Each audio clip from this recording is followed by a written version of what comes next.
أعوذ بالله من الشيطان الرجيم بسم الله الرحمن الرحيم اللهم صل على محمد وآل محمد السلام عليكم ورحمة الله وبركاته. وعليكم السلام ورحمة الله وبركاته. uyu munsi turi kumwe na Sheikh Yusuf tukaba tugiye kuganira kubyerekeranye n'umunsi mukuru wa Ghadir Khoum. Sheikh Yusuf tuguhaye ikaze kuri Minhaji Thaqalain. Ndabashimiye ku ikaze mu mpaye.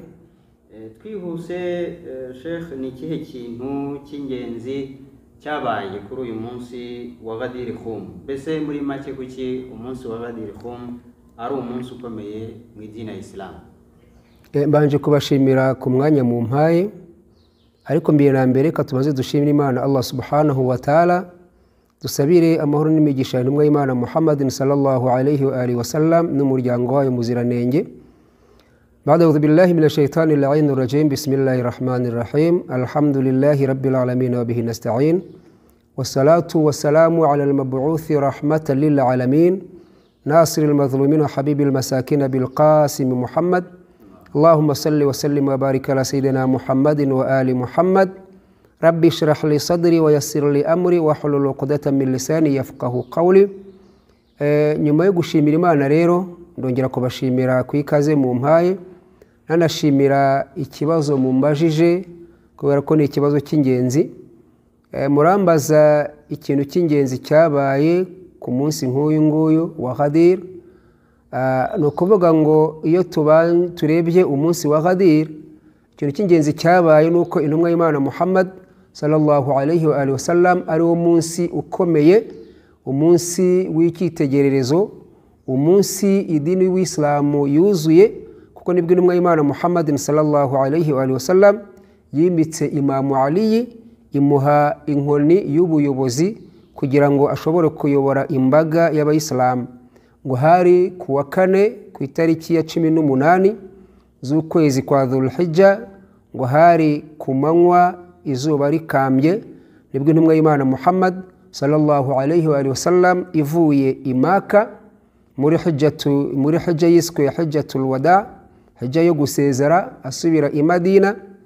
Ngo ageze hitwa Ghadir Khoum, ahitwa ku kizenga cya Khoum, niho yaje kwakira ubutumwa ahawe n'Imana Allah subhanahu wa ta'ala buboneka muri Quran suratu Al-Maida aya ya 67.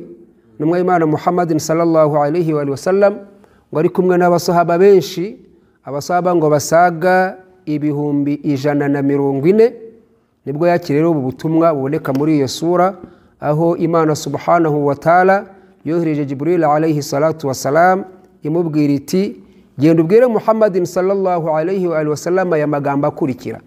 Aho Imana igira iti ba'da billahi minash shaitani la'inir rajim. Bismillahir rahmanir rahim. Ya ayyuhar rasul balligh ma unzila ilayka min rabbik wa in lam taf'al fama ballaghta risalatahu wallahu ya'simuka minan nas inna Allaha la yahdi al-qawma al-kafirin. Mana subhanahu wa ta'ala ibwira Muhammadin sallallahu alayhi wa sallam ngo balligh ma unzila ilayka min rabbik, shitsa iby'Imana subhanahu wa ta'ala yaguhaye ku bantu. Wa in lam taf'al, nutabikora gutyo fama ballaghta risalata, birasa nkaho ntacyo wigeze ukora. Risala yawe, ubutumwa bwawe burabaye impfabusa. Wallahu ya'simuka minan nasi, kandi Imana irakurinda abantu. Aya magambo intumwa y'Imana Muhammadin sallallahu alayhi wa sallam akimara kuyishirirwa na Jibril alayhi salatu wassalam, ngo yahise abwira Bilal ibn Rabah ngo mpamagarira abantu bari imbere bagaruke, umamagarira n'abari inyuma babanguke, unabwire n'abantu batatanye bose bagaruke. Iyo tuvuga ngo ni kuri Ghadir Khoum, ubundi al-Ghadir bisobanura ikizenga, Khoum ni ahantu, mbese ni izina ry'aho hantu. Iyo twinjiye mu mateka batubwira ko ni ahantu hatandukanyaga cyangwa se ihuriro ry'abantu bari bavuye hirya no hino bari bagiye gutandukanira.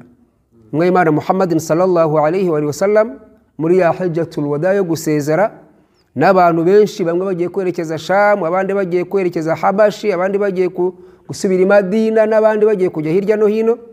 nibwo yabwiye Bilal ati mbwira abo bantu bagaruke.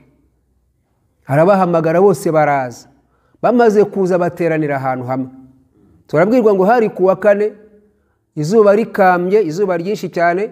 Iyo twinjiye mu mateka baratubwira ngo kubera izuba ryari rihari n'ubushyuhe bwari buhari, benshi mu basaba bicaye munsi y'ingamiya zabo, abandi bicara munsi y'ifarasi zabo, abandi bafata imyenda yabo bashyira mu mutwe kubera izuba ryari rikambye ryinshi cyane. Hanyuma Rasulul Azam ngo amaze kubegeranya bose, abari imbere bagarutse, abari inyuma baje, abatatanye bose bagarutse, basaga ibihumbi 140, ngo aravuga ati, yavuze khutba ndende, ariko muri iyo khutba ndende avugamo amagambo make cyane, ndatoramyemo ijambo rimwe cyane. Yavuze khutba ndende aho yagiraga ati Allahumma hal ballaghtu, ese Mana yanjye naba ndashyikije ubutumwa nk'uko abinsabye? Abasahaba bakamubwira bati bala ya Rasulallah, rwose ntabwo dushidikanya ubutumwa wabushyikije. Ariko mbere yuko ninjira ku butumwa burebure yatanze, reka tubaze turebe Imana subhanahu wa ta'ala iramubwira iki. Ya ayuha rasul, yewe ntumwa, balligh ma unzila ilayka min rabbika, shyitsa iby'Imana yaguhaye ku bantu, wa illam taf'al, nutabikora gutyo fama ballaghta risalatahu, birasa nkaho ubutumwa bwawe nta kintu bwamaze. Ni igiki Muhammadin sallallahu alayhi wa sallam yaragiye gukora, cyane cyane ko yaravuye mu cyitwe hajjatul wada', hijja yo gusezera? Ni igiki Muhammad yaragiye gukora atagikora ubutumwa bwe bukaba impfabusa? Ni igiki cy'umuntu w'Islam akwiye kukibaza? Ese icyo kintu kiri butume ubutumwa bwe bw'imyaka 23 bw'impfabusa ni igiki? Ese kiroroshye?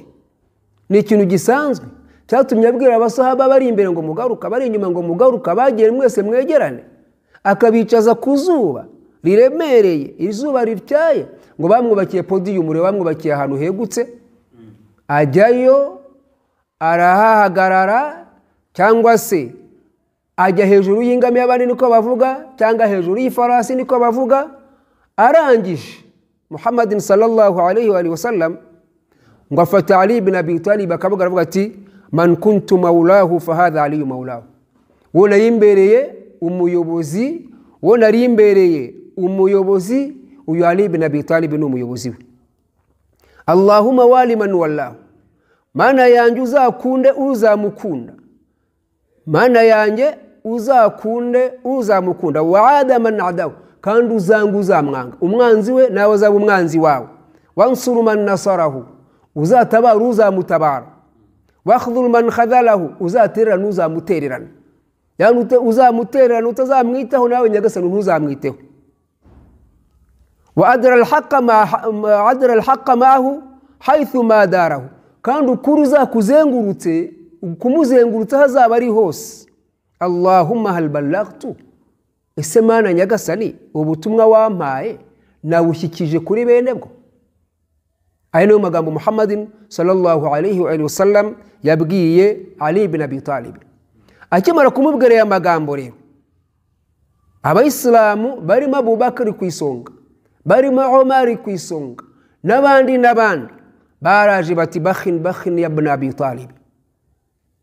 Bakhin sinzi ko nabyita, navuga ngo ni felicitation, sinzi niba nabyita impundu mu Kinyarwanda, impundu yewe mwene Abi Talib.